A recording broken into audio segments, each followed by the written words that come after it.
Hola, comencem una mirada a l'arrel, una proposta on volem donar a conèixer els projectes artístics dels artistes que formen part de l'obrador de Fira Mediterrània 2024. Volem que descobriu tots aquests projectes artístics, per això volem donar espai, temps, veu a tots aquests artistes que formen part de l'obrador de Fira Mediterrània. Concretament, durant aquests 5 programes, durant aquestes 5 mirades a l'arrel, us explicarem un total de 18 propostes artístiques que seran les que veureu ja estrenades i acabades en aquesta 27a Fira Mediterrània que celebrarem a la ciutat, a Manresa, del 10 al 13 d'octubre. L'Obrador d'Arrel és el programa de suport i d'impuls als artistes que treballen amb les arts d'arrel, és a dir, que utilitzen la tradició, la cultura popular per crear avui. És una eina que estem fent conjuntament des de la Direcció General de Cultura Popular i Associacionisme Cultural del Departament de Cultura de la Generalitat de Catalunya i Fira Mediterrània. I aquests programes, aquestes mirades a l'arrel, les estem fent en complicitat amb el Canal Taronja i Fira Mediterrània. Aquesta mirada d'avui parlarem molt de dansa i és que us explicarem o intentarem explicar-vos el programa d'impuls a la dansa d'arrel i coneixerem a fons 4 dels projectes artístics que formen part d'aquest Obrador d'Arrel 2024. Per això ens acompanyen la Marina Escoda, coordinadora del programa d'impuls a la dansa d'arrel. Hola, Marina. Hola. Amb ella parlarem, o intentaràs explicar-nos què és aquest programa d'impuls a la dansa d'arrel i un dels projectes, aquest en paral·lel, que s'està treballant entre el Quebec i Catalunya. Per tant, en parlarem d'aquí una estona. També ha format part d'aquest projecte d'en paral·lel el Pere Seda. Hola, Pere. Hola. Ell també ha creat la companyia L'Esbor i presentarà en aquesta fira Folkas Queer i parlarem amb tu perquè ens expliquis bé aquest projecte. També ens acompanya l'Andrea Jiménez, també estrena en aquesta fira. Ella forma part de la companyia Ancorae i ens presentarà Sibila. Hola, Andrea. Hola, Jordi. I també ens acompanya la Inca Romaní, des del País Valencià. Ens explicarà aquest projecte Fandango Reload, que també s'estrena en aquesta fira. Hola, Inca. I també ens faràs una mica de contrapunt, perquè l'Andrea, el Pere, la Marina, ells han anat treballant amb el llenguatge de la dansa d'arrel tradicional habitualment en els seus projectes artístics. Tu vens més de la dansa contemporània, de les danses urbanes, i ara has fet una mirada al fandango i a la dansa tradicional. Per tant, ens complementarem tots amb les nostres mirades artístiques des de diversos punts. Sentir-vos com a casa, per tant, anem a parlar una mica de dansa d'arrel tradicional i a conèixer a fons els vostres projectes. Marina, comencem per tu. Explica'ns una mica què pretén i què és aquest programa d'impuls. Us faig una mica de mapa de tot el que és el programa, perquè és realment una eina molt àmplia. El que pretén el programa d'impuls és donar eines per posar la dansa d'arrel tradicional en el mapa cultural. A nosaltres sempre ens agrada dir que per posar-la en aquest mapa treballem amb diferents capes. No? Hi ha una primera capa que en diem de participació, que el que pretenem és ballar en català, o sigui, trobar tots aquells espais festius on puguem desenvolupar dansa, poder ballar sense necessitat d'una preparació prèvia, d'uns tallers, de saber-ne, vull dir que està realment obert a tothom. Hi ha una segona capa que té molt a veure amb tot el que és el món associatiu, especialment en posar un focus en els esbars. Amb aquesta capa el que fem és, des d'un eix de formació, on agafem gent que està tirant endavant els esbars des de les juntes o des de directors de les escoles de dansa dels esbars, i els fem formació perquè coneguin, perquè puguin prendre una decisió del seu esbar, quin és el seu objectiu i cap on va. I llavors el que també fem és acompanyar projectes de creació d'aquests esbars, ja sigui muntar tota una estructura on se sentin còmodes i poder posar totes aquestes eines per desenvolupar el procés, o fent el que nosaltres en diem maridatges, que és donar-los un acompanyament ja més des de la part coreogràfica, des del que és la dramatúrgia, perquè també puguin desenvolupar un projecte que ells hagin triat. I llavors hi ha una tercera capa, que és aquest camí cap a la professionalització, una mica que és el que tenim avui sobre la taula, no? Aquest camí a la professionalització vol dir que hi ha joves que prenen la decisió d'anar una mica més enllà i de desenvolupar els seus propis projectes. Llavors aquí el que fem és aquest acompanyament d'ajudar-los, no? Des de la recerca de quin és el llenguatge que volen fer servir, des d'aquesta estructura, des d'un acompanyament més de la part econòmica, i els acompanyem fins tot el procés, fins al que fan l'estrena, no? Llavors, tant aquests projectes de creació dels esbars com aquests joves que volen tirar cap al camí professional, a vegades alguns d'aquests entren al que és l'obrador de fira, no? I llavors, que és el que veurem aquesta fira d'aquest any, no? Exacte, no? Parlàvem abans, per entendre'ns, parlàvem de l'obrador, no? I aquest obrador d'arrel té diversos programes, no? Un d'ells és el programa de suport a la creació i producció, que són aquestes 18 propostes que us estem explicant en aquestes 5 mirades a l'arrel, però hi ha una altra capa, no? Que són aquests programes d'impuls, per tant, que és generar aquest humus que sempre parlem, no? De tenir una terra fèrtil perquè puguin sortir molts projectes que llavors formin part d'aquest programa de suport a la creació, no? El de dansa. Quants anys fa ara que estem desenvolupant el de dansa, Marina? Va començar es va presentar el 2020, es va començar a desenvolupar el 21 i ara portem com 2 grans edicions i anem per la tercera, desenvolupant la tercera. Amb diferents partners, no? Aquest programa... Sí, molt important. Molt important perquè el que sí que fem és un treball en xarxa per poder fer exhibició, visibilització i tot això. I tenim partners molt importants com són el Festival Dansaneu, el Festival És Dansa, la Federació d'Ateneus, l'agrupament d'esbars i el programa Mans de Catalunya Ràdio, juntament amb Fira, evidentment. Exacte, no? Per tant, també un programa coral per fer una mica aquests 360, no? Que sempre parlem i que ens deies ara des d'aquesta part més participativa, aquest món associatiu i també aquest camí professionalitzador, no? Aquest camí professionalitzador, a part d'acompanyar aquests projectes que surten d'aquests joves, el que també creem, molt important, uns espais de laboratori, no? Que és el que abans comentaves d'aquest en paral·lel, no? Què són aquests espais de laboratori? És crear uns contextos, crear uns entorns on aquests joves puguin treballar des de la dansa tradicional buscant llenguatge, realment fent una recerca, fent un treball d'investigació per veure aquest llenguatge, com el llegim i com el vivim actualment. Llavors, per fer aquests laboratoris, que són espais on provar i realment poder-se equivocar i poder fer aquesta recerca i investigació, el que moltes vegades fem és fer el que nosaltres en diem transmissions creuades. Aquestes transmissions creuades són amb artistes professionals, amb creadors professionals, on fan propostes i donen eines de creació perquè aquests joves puguin començar a desenvolupar, no?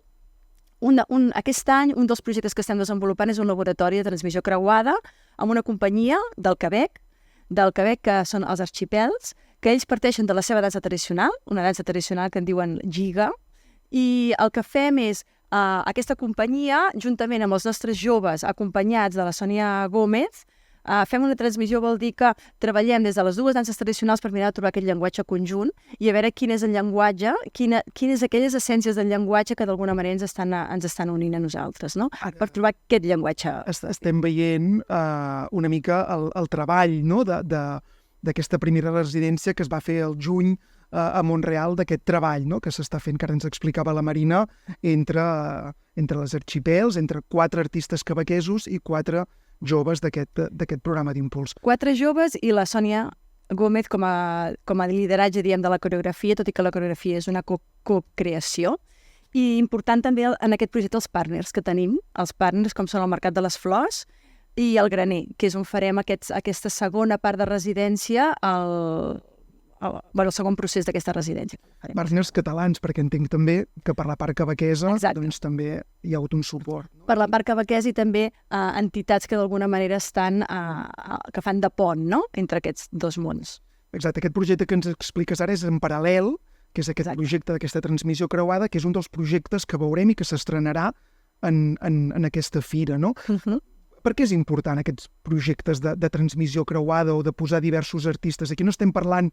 Llavors l'Andrea, la Inca, el Pere ens explicaran un projecte de cada una de les seves companyies, no? Però en aquest cas és un projecte coral més quasi de transmissió creuada, no? Per què són importants aquests projectes? Home, aquests projectes és important perquè d'alguna manera partim de la nostra pròpia identitat per vendre-la, no? Però també per acollir l'altra cultura que ens ve, no? Vull dir que és una manera de des de nosaltres explicar-nos cap a fora i poder compartir, poder trobar aquest llenguatge comú, no? Vull dir, ens hem anat amb tots els nostres joves, ens hem anat al Quebec i ens en donem compte que fins i tot allà, quan arribem allà, sempre hi ha punts comuns en aquesta dansa d'arrel que ens uneixen i que trobem, no? Que trobem aquests enllaços i aquesta manera a través d'aquest llenguatge de la dansa, poder trobar aquests enllaços que ens trobem, no? Clar, parles d'intentar trobar un llenguatge comú, no? Per tant, aquí crec que és un un punt interessant de treball, de desenvolupament d'aquest llenguatge a partir de la dansa d'arrel tradicional. Pere, tu també has format part d'aquest projecte. Sí. L'Andrea també l'any passat vas estar fent una mirada, no? Una mirada d'un projecte semblant, no? Que fèiem l'any passat entre tots aquests joves, no? Que esteu fent aquest camí professional cap al programa d'Impuls, per trobar aquests punts de trobada, i suposo també que deu ser important com per posar en comú aquest bagatge que cadascú ve i aquesta motxilla que cadascú porta de treball amb la dansa tradicional, no? Per exemple, Pere, no? En el teu cas, més enllà de treballar com a Pere com a creador o Andrea com a creadora, aquests espais de poder treballar amb altres artistes que també treballen aquest desenvolupament de llenguatge de dansa tradicional és important per vosaltres? Us ajuden en el vostre procés creatiu? Jo ara que parlàvem d'aquesta residència pensava aquests dies que realment no, perquè moltes vegades quan et mires el propi llenguatge des de dintre, els codis o les barreres són complicades de definir, no? I conèixer altres llenguatges també t'ajuda a comprendre una mica quin és el teu propi llenguatge o el llenguatge d'arrel tradicional catalana en aquest cas, no? I sí, la veritat que aquesta primera part de residència ha sigut una experiència molt enriquidora perquè ha sigut, no, això, com t'obliga a parlar amb els teus, com posar-te d'acord, quines parts ensenyes del teu llenguatge, quines no, i també aprens una mica com a posar com unes bases com per fer fàcil la comunicació per crear una peça, no? I la veritat que ha sigut molt interessant. Per mi, sobretot, és el punt de la transmissió, no? Sí, crec que és el posar en valor el codi de la transmissió, i més ara que estem també en aquest espai virtual, no?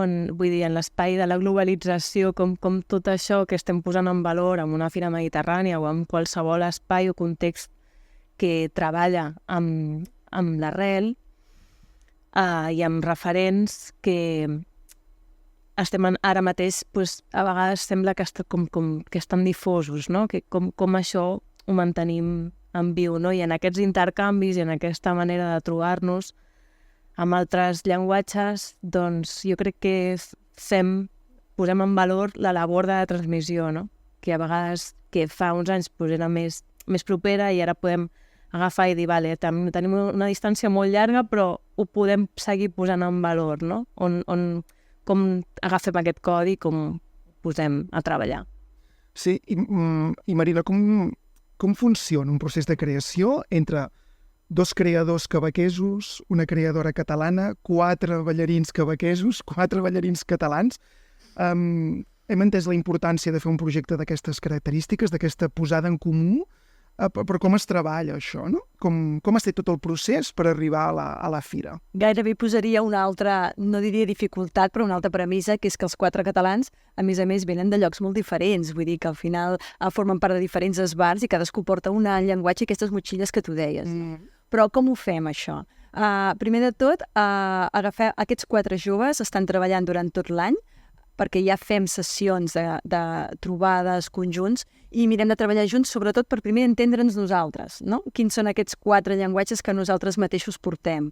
Llavors, vam demanar a la Sònia que pogués portar una mica aquest lideratge, i la companyia Els Arxipels, per altra banda, també estan treballant allà. Llavors, evidentment, la globalització que comentava l'Andrea, no? O aquest treball tan a distància ens permet, d'alguna manera, començar a sentar unes bases des d'aquesta distància, amb un treball online dels 2 coreògrafs, i després ja necessitem aquests centres de residència presencials, no? Però com es fa això? Sobretot amb un treball en xarxa molt important, que és tot un govern que està apostant perquè això succeeixi allà, tots uns recursos que ells posen allà i unes voluntats, ja no només econòmiques, sinó també de voler-ho fer, no? De voler potenciar aquestes trobades i de buscar aquests espais des de la Casa de la Cultura d'allà, els nostres partners des d'aquí, sobretot també amb aquesta voluntat, no? D'espais de residència, de donar suport a que aquests laboratoris realment es puguin desenvolupar.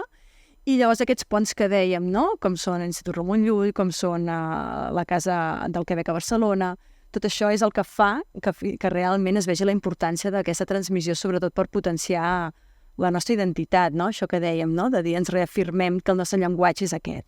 Clem, s'ha estat 15 dies a Montreal treballant allà amb espais de residència per posar en valor també tots aquests espais. Moltes vegades, no, el gran públic veu aquestes fires o aquests festivals que és el punt d'exhibició, però la importància de tot el procés creatiu no? I d'aquests espais, no? Que ens faciliten lloc i recursos també per a la creació. Per tant, 15 dies a Mont-real, 10 dies al graner, no? També vinculat al Mercat de les Flors per poder crear. I, per exemple, Pere, com els 15 dies a Mont-real, com es comença aquest procés? Com heu començat a treballar? Perquè de la Giga al Vallpla hi ha una diferència important. És que és una moguda, eh? Jo crec que no només a nivell de llenguatge, sinó de què interessa a la companyia que està duent a terme el projecte, perquè, clar, al final, cada artista i cada creador té els seus interessos, no? Llavors, jo crec que ha sigut molt interessant perquè s'ha posat molt sobre la taula el llenguatge, que crec que al final és el que anàvem a fer i quan poses el llenguatge sobre la taula d'alguna manera com a premissa, doncs et fa obligatòriament trobar punts en comú, veure en què es diferencia, en què s'assembla, en quins punts d'anclatge són interessants per portar-los en escena. I bé, hem anat molt des de la improvisació, que al final és una eina molt fàcil i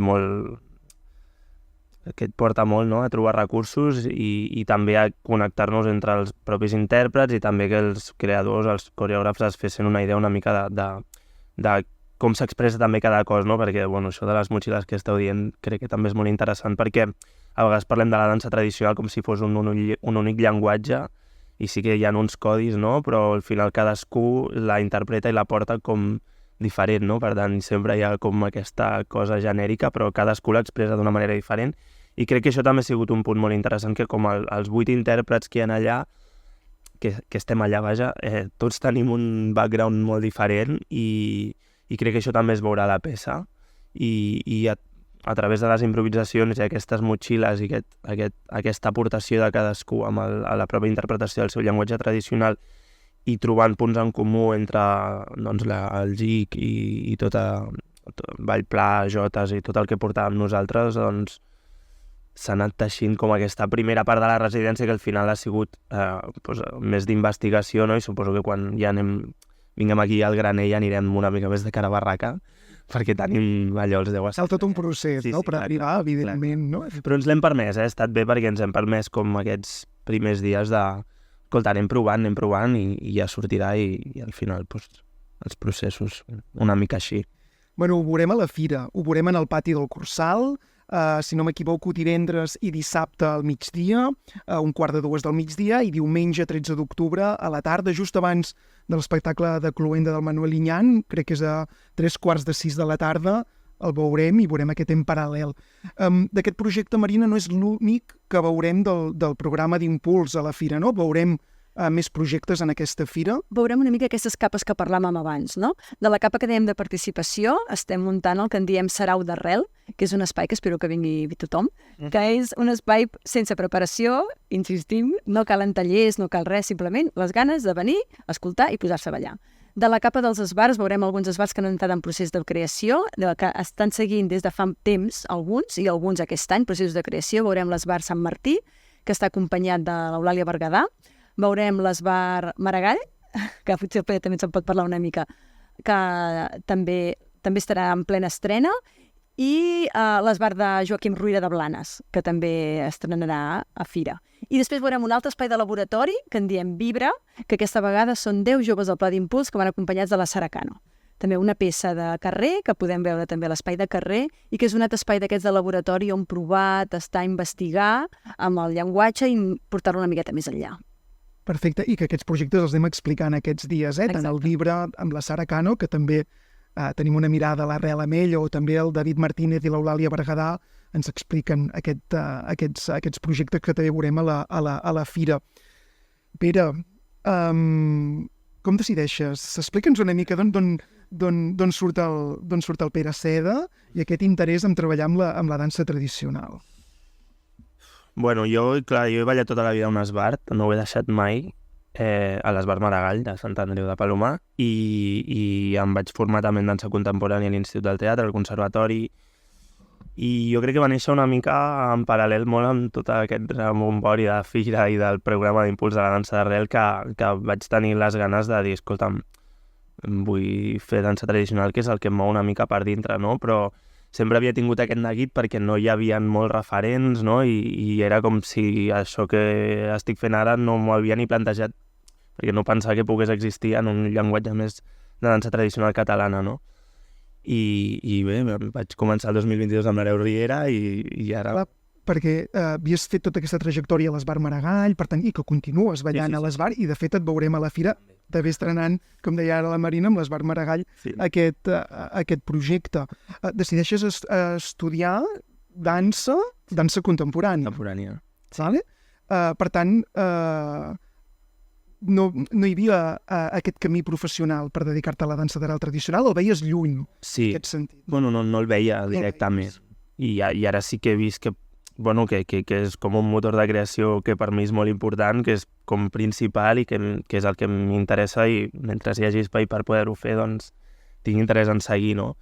Amb l'Esbar també vaig començar de coreògraf el 2018 o 2019 amb Nues, que va ser un dels espectacles de nova creació que vam fer així més recentment, i va ser també com una llavor de dir, oi, per aquí hi ha llenguatge per investigar i per aquí ja es pot trobar una mica, no? I per mi és molt interessant com investigar amb tot el bagatge també del llenguatge contemporani, com intersecciona el llenguatge d'arrel tradicional catalana, sobretot, amb un llenguatge més contemporani i tota una relaxació del cos molt més, no? Que a vegades la dansa tradicional catalana sempre ha estat molt estilitzada, doncs trobo que hi ha un camí per investigar allà que és bastant interessant i en ello estamos. Per tant, és aquí quan el 2021, 2022, decideixes crear l'Esbord.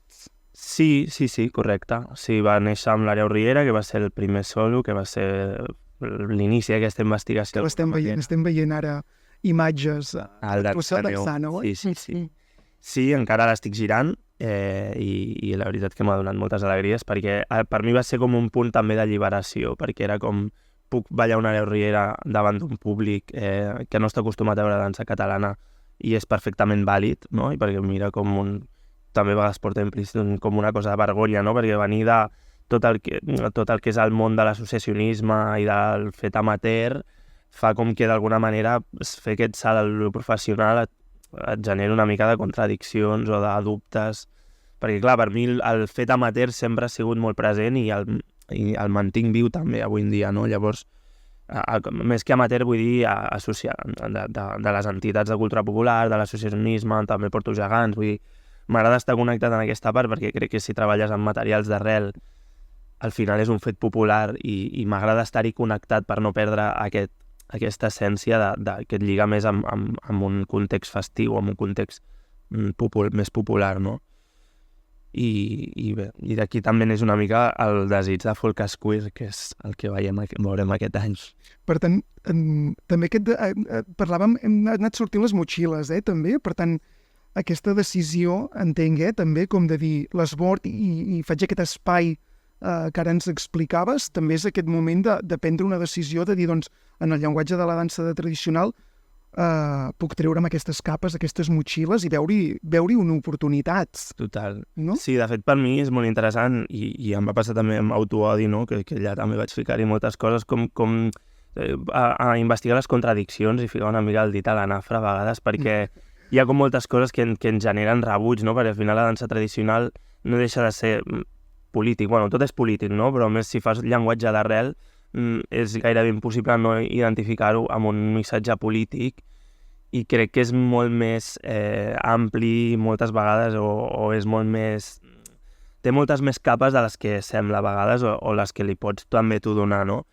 I m'agrada molt també com jugar amb això i totes aquestes motxilles. Sí. De fet, defineixes l'Esbord com un espai motor de la dansa tradicional no reproductiva. Sí, això ho vaig ficar perquè, bueno, sí, com quan vaig començar a crear el projecte pensava en coses que a mi em motivessin, no? I al final vaig posar sense funció reproductiva perquè per mi, com hi ha aquesta cosa de la dansa d'arrel, no? De totes que es transmeten de generació en generació, i he pensat, no, bueno, jo vull fer la meva, no? I trobar el meu propi llenguatge i trobar unes coses que a mi m'interessin i no és reproductiu perquè no passarà ningú després de mi, no? Però crec que al final és la gràcia de... Hi ha la transmissió... No hi ha la transmissió en aquest cas, però sí que hi ha l'exhibició i les ganes d'investigar. Areu Riera, Autoodi, folk queer, Déu-n'hi-do Dos anys intensos. Molt intensos. I de cop, l'Hereu Riera és una peça curta d'uns 15 minuts de durada, que és la que presentes el 2022. El 2023, aquesta oportunitat entre Fabra i Coats i el Grec, no, de generar aquest autoodi, que és aquesta peça itinerant que també vam veure aquí al Museu de Manresa, i ara arriba la peça gran de sala, aquest Folkàs Queer. Explica'ns una mica què hi ha al darrere de Folkàs Queer. Mira, Folkàs Queer neix una mica de les ganes de seguir ballant. Parteix molt de l'Hereu Riera sense ser per res la mateixa peça, no? però de seguir investigant amb el llenguatge i sobretot, que per mi és molt nuclear en la peça, de seguir investigant en la identitat. Perquè crec que és això, no? Al final hi ha una cosa molt lligada a la identitat tradicional, per mi, identitat tradicional, que és com aquesta manera de relacionar-te amb el món, no? I totes les contradiccions que hi ha allà. I totes les contradiccions també que hi ha quan parles de llenguatge, perquè al final és el que parlàvem, no? Que no hi ha una única manera d'entendre el llenguatge, no hi ha un únic llenguatge clar. Si ves la dansa catalana, hi ha moltes maneres d'interpretar-lo i de veure'l, no? I era com, vale, anem a investigar amb tota aquesta identitat i tot aquest llenguatge i alliberem-nos d'això, no? És per això una mica el nom de la peça, que és aquest joc de paraules Folkàs Queer, entès queer com a una dissidència, no? I entès com folk com a identitat tradicional, no? Llavors és com, vale, anem a explorar aquest llenguatge i anem a explorar aquestes contradiccions. Llavors, és un punt de partida molt eteri, molt ampli, i hem començat, vaig agafar com algunes referències així més queer, si se li pot dir així, o coses que et generen com aquesta cosa que té també les pràctiques tradicionals, no? Que performes un altre rol que no ets tu en el dia a dia, no? Llavors a mi també això em semblava com que és un link molt evident i que han explorat ja molts artistes, no m'estic inventant res jo, no? Però com de posar-te capes i vestir-te alguna més i com a través d'això doncs busquem, t'alliberes o busques altres maneres d'expressar-te i ser tu mateix.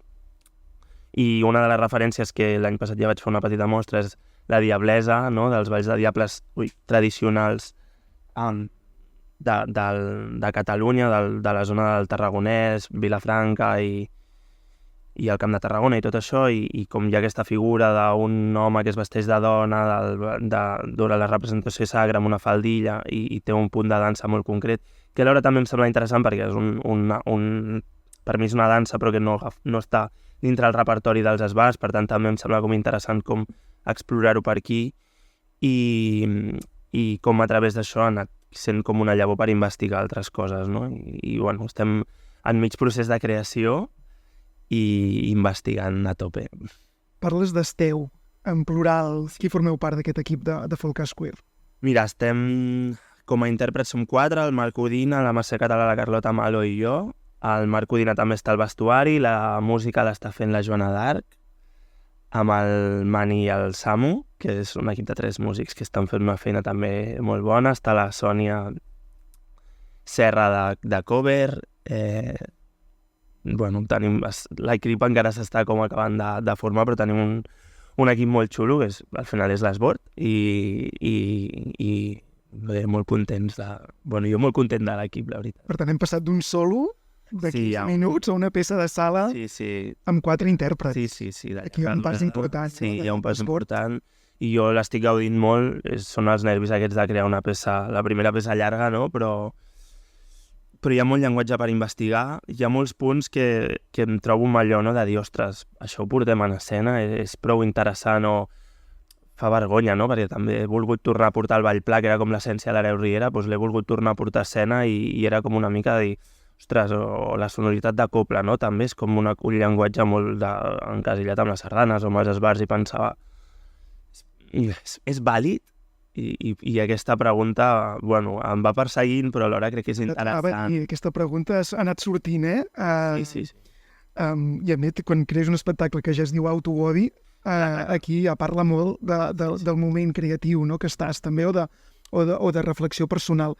Folkàs Queer ha tingut un acompanyament important, perquè de cop i volta rep el Premi Delfí Colomer. Sí. Què suposa això? Pues una passada, sí.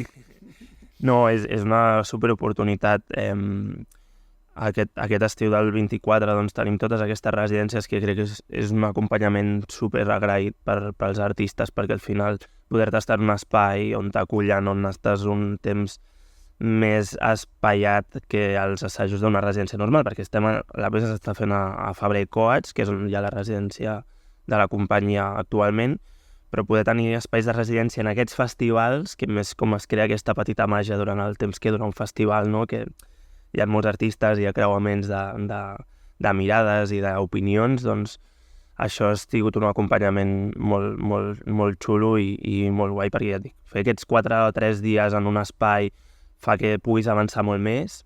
Clar, perquè el premi ara hi ha Figueres es mou, hi ha el Dansano, no? Les Dansa. És dansa, que és l'estrena oficial, però també fem residència, Fira Mediterrània i dansa metropolitana. Exacte, i el Mercat de les Flors, crec, i la família Colomer hi ha com aquest suport econòmic en el projecte, no? Sí, però hi ha el suport econòmic, que evidentment també és molt important, el que comentava les residències també és molt important, i al final doncs, que siguin tants partners t'ajuda també una mica que hi hagi continuïtat, que també és molt important en els projectes, que a vegades busques allò, el lloc de l'estrena i es queda allà, no? I poder estar en aquests espais, estar a fira, que hi ha tants creuaments, hi ha tanta gent involucrada, doncs t'ajuda molt a donar-li una vida a la peça i que no sigui allò tants mesos de projecte per una sola estrena, no? Vull dir que no sé, el premi ha sigut molt guai en aquest sentit. Un premi que també forma part del programa d'Impuls, és una de les accions del programa d'Impuls.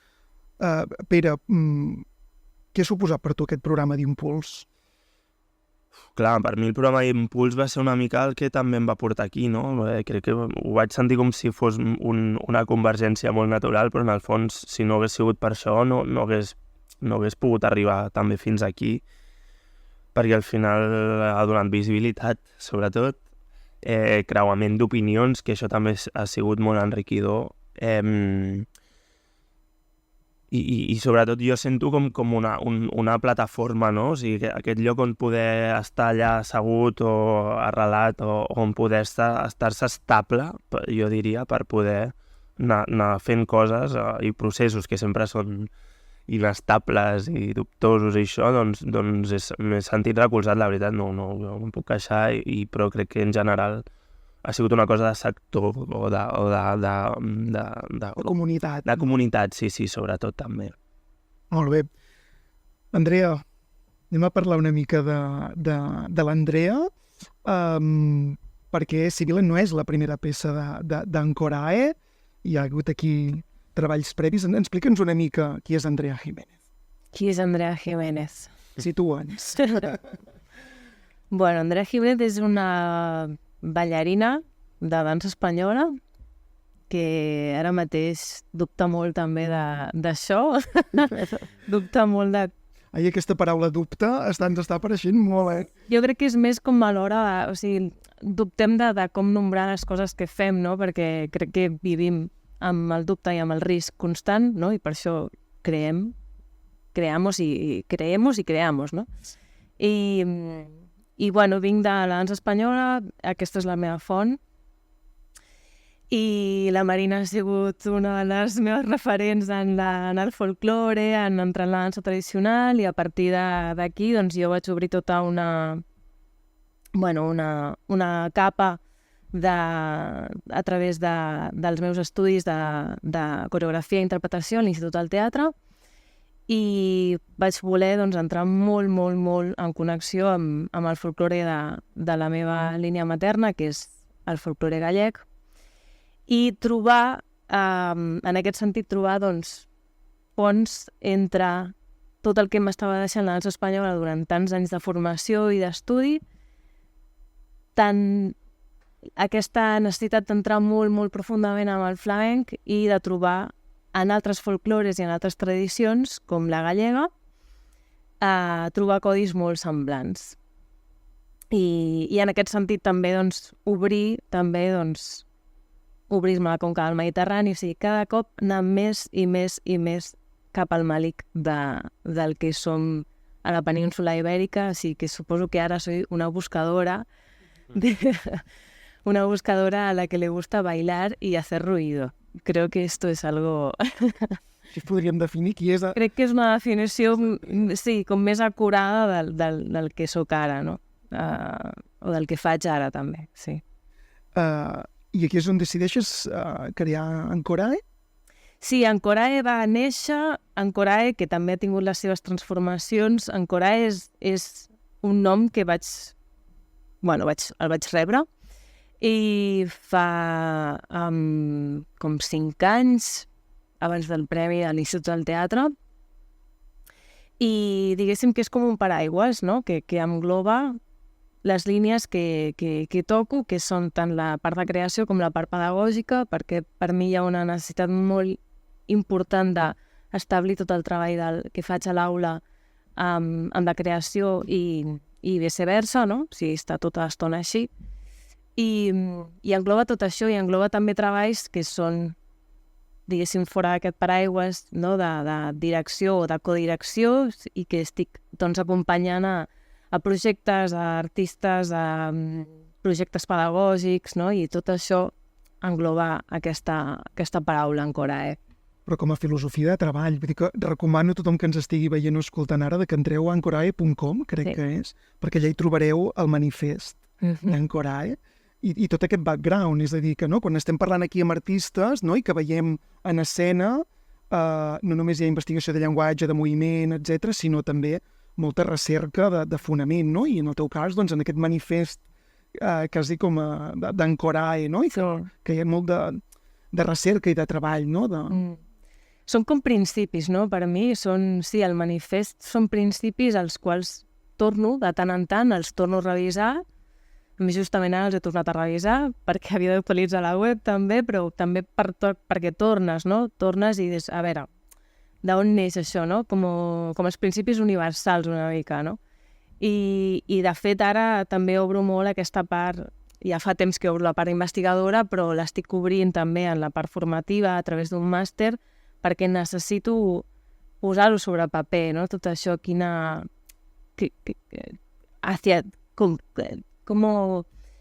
com toca tot això, no? Més enllà, no? Quasi aquesta part metafísica, no? que té el cos, no? I que crec que estem en un moment on costa nombrar les coses o posar-li nom a les coses perquè estem també tocant aquests espais que van més enllà de la matèria, no? Llavors, bueno, sí, Ancorae té molt aquesta part com, que algunos pueden decir como mística, però sí ho és bastant, sí. I com a Ancorae guanyes, com a Andrea, no? Aquest premi de l'Institut del Teatre, que això et permet doncs, crear aquesta primera peça com a Ancorae, o una de les primeres peces amb Ancorae, que ja era una peça gran en aquest sentit, O sigui, ja crees aquesta peça de mitja gran format que s'estrena, crec que devia ser el grec del 2020, segurament? Sí. Plena pandèmia. Sí. Que recordo que vam fer un tast a la sala gran del Cursal i era l'any d'absoluta pandèmia. No? Sí. Per tant, guanyes aquest premi i feu aquesta primera peça, no? Aquesta primera peça de gran format, Lua. Sí, Lua era una peça que va sorgir d'un treball de segon de carrera, de coreografia, i amb els anys doncs, es va moure bastant. De fet, vam tenir molt de treball fora, fins i tot d'Espanya, i en aquest sentit doncs, va arribar el premi i va, presenta't-te, doncs vinga. Llavors vaig presentar una proposta d'ampliació de la peça, no? Perquè, clar, és veritat que presentes una peça de 15 minuts al premi, però a partir d'aquí has de produir, no? Si el guanyes, doncs has de fer una producció de llarga durada i, clar, va ser tot... Mare meva. Entre que estàs ahí que dices què és això i la pandèmia, per mi va ser...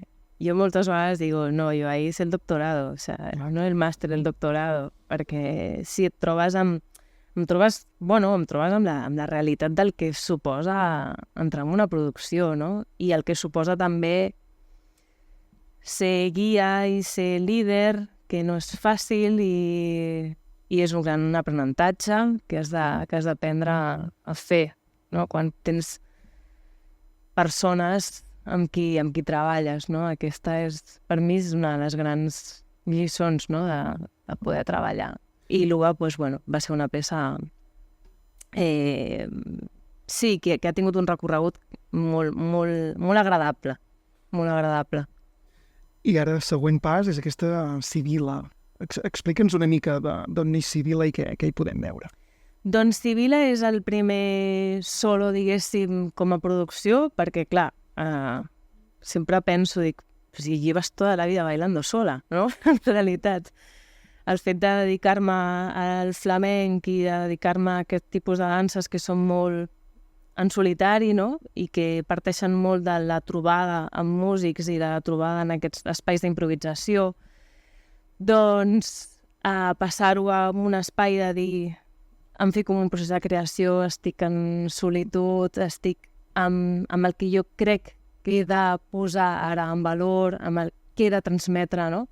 Doncs Sibila és un solo de dansa, bàsicament, és el primer solo de dansa així en producció i autodirecció, també, amb un equip de persones, evidentment, que parla sobre l'herència de les dones percussionistes de la conca del Mediterrani, i en aquest sentit doncs, vaig voler agafar el cant de la Sibila, que de fet està ara en molta revisió i està com agafant este boom ara, i el vaig voler agafar perquè no tant per revisar el cant, sinó perquè el fet de treballar amb les lletres, que és el que m'està podent fer, o sigui, em serveix per poder fer aquest pont entre folclores, no? Les lletres, les harmonies, el poder cantar, el poder posar la veu com a intèrpret i el poder posar el toque, el baile, no? Tot això en presència a escena, doncs era necessari trobar una lletra que tingués aquesta herència mediterrània i que pogués dir aquí hi ha coses que he d'explicar, no? I és això, bàsicament, la necessitat d'entrar en el cant de la Sibila i d'iniciar aquest solo. Parles d'un solo, però aquí hi ha un equip al darrere. Explica'ns una mica qui conforma aquest equip de Sibila. Doncs vaig molt de la mà el Sergi Cerdan, que m'està ajudant amb escenografia, amb il·luminació, també amb una mirada. Ell és una persona que és això, ve del món de l'escenografia, però ha treballat i treballa molt en peces de dansa. I bueno, crec que és una aposta molt segura amb el Sergi. Amb la Lola Rodríguez, que m'està fent la part de producció i de gestió, i que en un primer moment, quan comences a fer producció, no sabes que necesitas tanto a una persona con su rol. Qui més tinc? Estic treballant amb el Salva, que el Salvador, crec que em falta un cognom més, però jo el tinc com a Salvador Sánchez, que m'està fent un ull dramatúrgic. Ell coneix molt el flamenc, canta flamenc, llavors, crec que era també una necessitat tenir-ho. Qui més tinc? He treballat paral·lelament amb la Carola Ortiz, amb l'Ariana Barrabés, no? Que són mestres, la Raquel Cruces, la Eva del grup de Pandereteires, tot això ja ho porto fent durant aquests anys, no és precisament pel projecte, sinó que és un bagatge que estic fent i que estic construint d'estudi, sí, d'estudi en la transmissió i en el cant i en el fet de tocar, no? I després hi ha persones paral·leles, no? El David, que m'està fent un treball de construcció amb materials que tenen a veure amb el metall, amb l'ús dels metalls.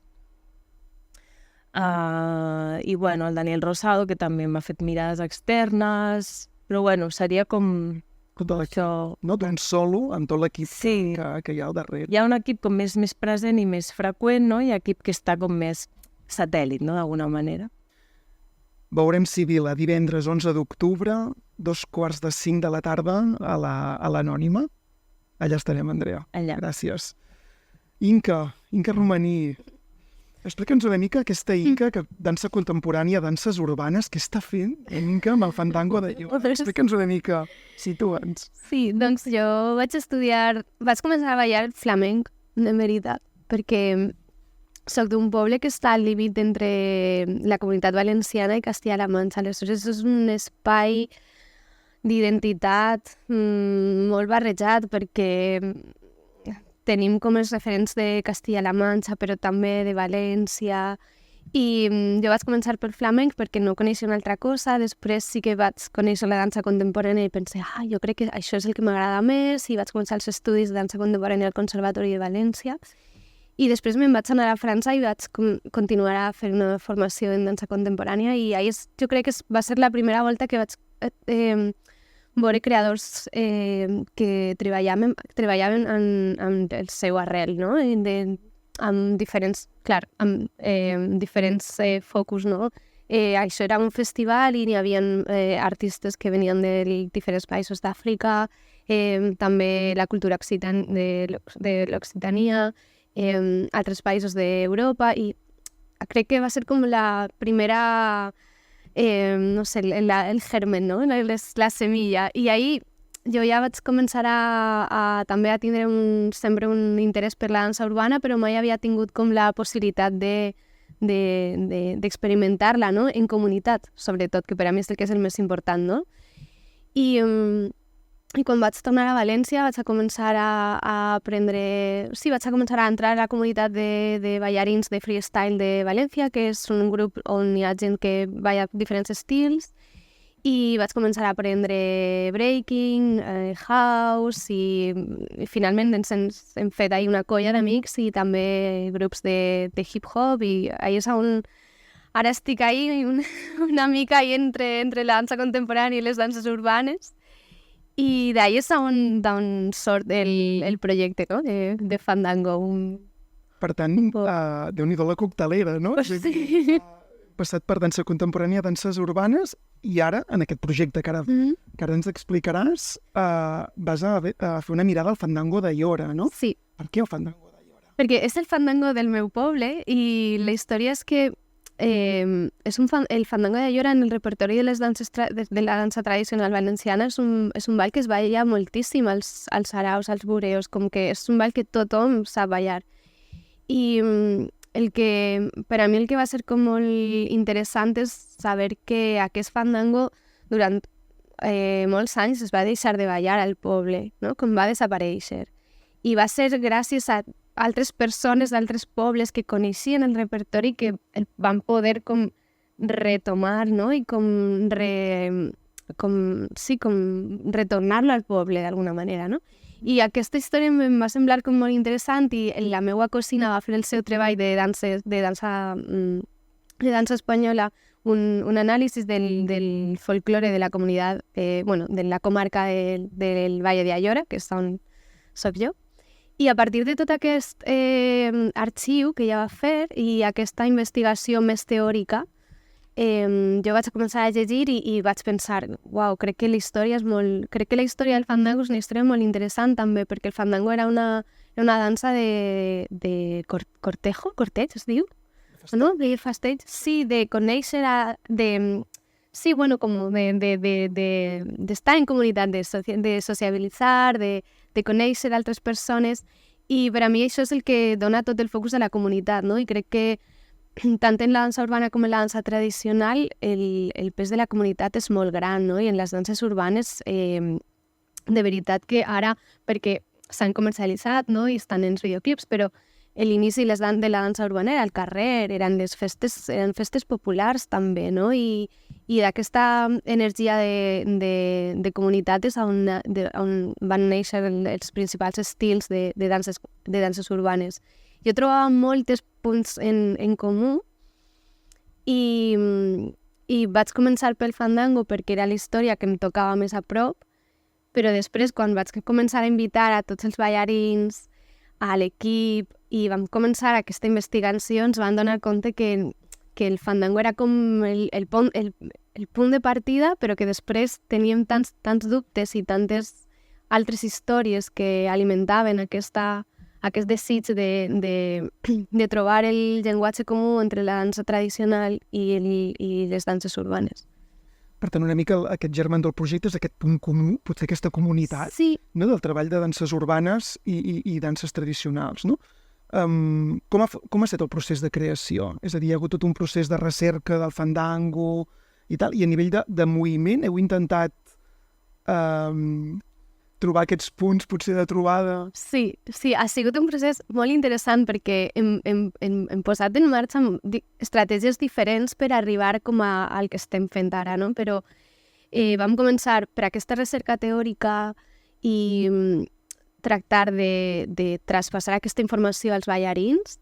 També vam començar a fer com un procés de transmissió amb una ballarina amb Aina, una ballarina de dansa tradicional que ella balla al grup de danses de Sueca. Ja ens va fer com una transmissió d'algunes parts del repertori i després van començar a anar als bureus a veure la gent ballar. I jo anava als bureus i jo me sentava i jo mirava la gent ballar i quan podia ballava, però també com a observar com la gent, o sigui, què és el que mou a la gent a ballar, què passa entre un ball i un altre ball, no? Com la gent també s'organitza, parla, com coses que no són només del ball, que són també que fan part de l'experiència, no? D'estar ahí. I després el que vam començar a fer és trobar els punts comuns dels passos, dels estils de danses urbanes, perquè a l'equip som 6 ballarins i cada ballarín té un estil diferent de dansa urbana o dansa contemporània. O sigui, no n'hi ha 2 ballarins que ballen la mateixa cosa. Això... Tots els intèrprets, tots els ballarins parteixen de dansa urbana, dansa contemporània. Sí, i tenen estils diferents. Doncs hi ha ballarins que estan més especialitzats en house, que és més dels peus, no? També del footwork, hip-hop, breaking, walking i voguing una mica també i dansa contemporània. Aleshores ja partim d'una pluralitat molt gran i també d'una manera de ballar molt diferent i una de les qüestions que nosaltres ens pensem tot el temps, no? És com hi ha un concepte a les danses urbanes que és el groove, no? És com el groove és la relació que tens amb el ritme, com cada dansa té un groove. No? Al house el groove està més en el torso o també en les caderes, al breaking, o sigui, són com aquesta dansa es relaciona amb el ritme. I pensem, qual és el groove de la dansa tradicional o qual és el groove del fandango, no? Com podríem descriure això i com podríem treure aquest concepte a la peça i al practicar, no? I vam passar moltes hores a l'estudi de no estàvem creant la peça, estàvem creant un llenguatge comú, un espai on poder entendre el que estàvem fent i també d'acceptar els desitjos del grup, no? De pensar que quan obrim la porta a aquest diàleg hi ha moltes, com es diu, com ganes de provar coses, no? Pues ara jo crec que vull tractar de, no sé, de ballar amb les postisses, però amb els passos de house. Com seria? Vinga, provem, no? És així que hem arribat al que estem fent ara. Heu trobat el groove? Hem trobat el groove, Hem trobat el groove, sí. El projecte Inca també ha tingut recolzament, a part de l'obrador de Fira, Sí. també del que podríem dir les institucions del món de la dansa al País Valencià, no? Sí. Començant per Dansa València, que és on coneixem el projecte, Sí. el 2023, l'abril del 23, en una presentació que fas. Per tant, també important, no?, aquest acompanyament d'aquestes institucions com és Dansa València, no?, i d'altres. Sí, ha sigut un procés molt bonic perquè d'una manera molt orgànica hem començat a tindre més recolzament de diferents institucions, on vam començar amb Dansa València i Granes de Creació, que és aquesta xarxa d'espais a València.